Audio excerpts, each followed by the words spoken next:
This 21-year-old social media influencer was stalked and killed by her friend that was obsessed with her. Catalina Gutiérrez was born and raised in Cordoba, Argentina. She was obviously very beautiful, but she was so much more than that. She was sweet, kind, a friend, a little sister, a daughter. She loved music, but above all else, she loved her family. And going into her teen years, Catalina was becoming a star. She was beautiful, talented at music, she would travel, she had this fun lifestyle, and out of nowhere, Catalina started gaining hundreds of thousands of followers across all her social media platforms. And this was super fun and exciting for Catalina. She was becoming like a proper little influencer.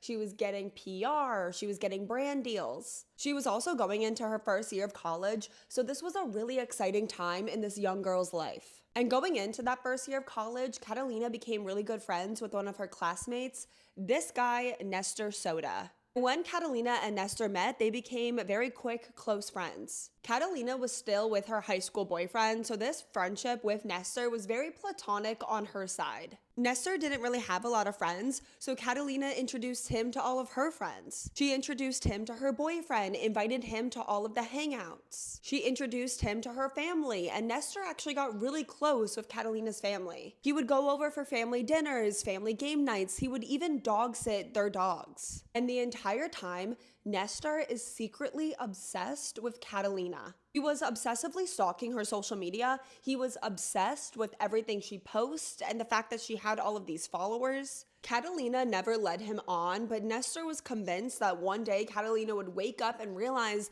that they were meant to be together. There was something really dark going on in Nestor's mind. His entire life, girls thought that he was a creep. And they were right. Catalina was not the first girl that Nestor developed a dark obsession with. Before college, he was stalking, harassing, and threatening countless amount of girls. And this was reported to his high school dozens of times, but nothing ever happened. During a school overnight camping trip, Nestor snuck into one of the girls that he was obsessed with's tents, got on top of her, and attempted to SA her.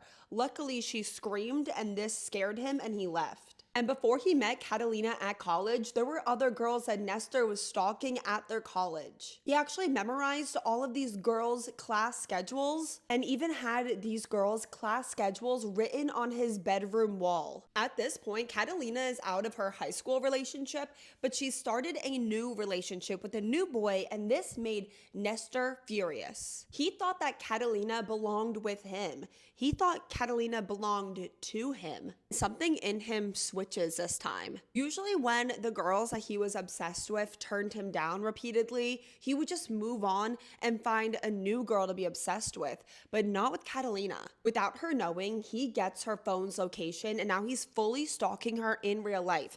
He's harassing her online, he's being rude to her all of the time and trying to cause problems between her and her new boyfriend. Overall, he's just being terrible to her for months. And anytime Catalina would try to stand up for herself, he would just emotionally manipulate her. On July 17th, 2024, Catalina had plans with her friends to go bowling, and she invites Nestor along. And Nestor asks her if it's good if they meet up alone a little bit before so they could have a little bit of like one-on-one best friend time. They planned to meet up at 9 p.m., an hour before the plans to go bowling, but when Catalina was only a few minutes late, Nestor starts blowing up her phone. He's sending her all these nasty texts. He's furious. Catalina calls her friend Nestor up and she apologizes for being a little bit late. She says that she's running a little bit behind because she had a last-minute deadline for a brand deal that she had to post, which is like totally reasonable. That's her job. But Nestor absolutely freaks out on the phone with Catalina.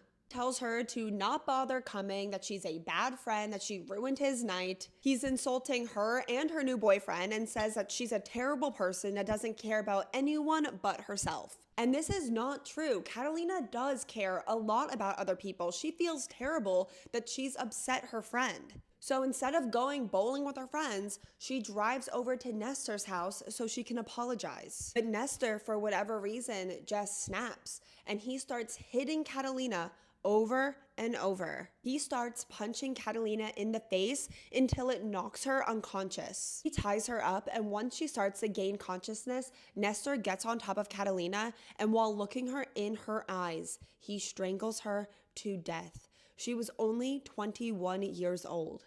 Right away, Nestor tries to cover up what he just did to Catalina. He puts her body in the back of her own car and then drives Catalina's car into the middle of nowhere. And he attempts to light her car on fire to destroy her body and any evidence before leaving. But the car did not burn at all. Nestor lit the inside of the car on fire, and then when he left, he closed all of the doors, which put out the fire. Like, you know when you have a candle and then you put the lid on the candle so then the candle goes out?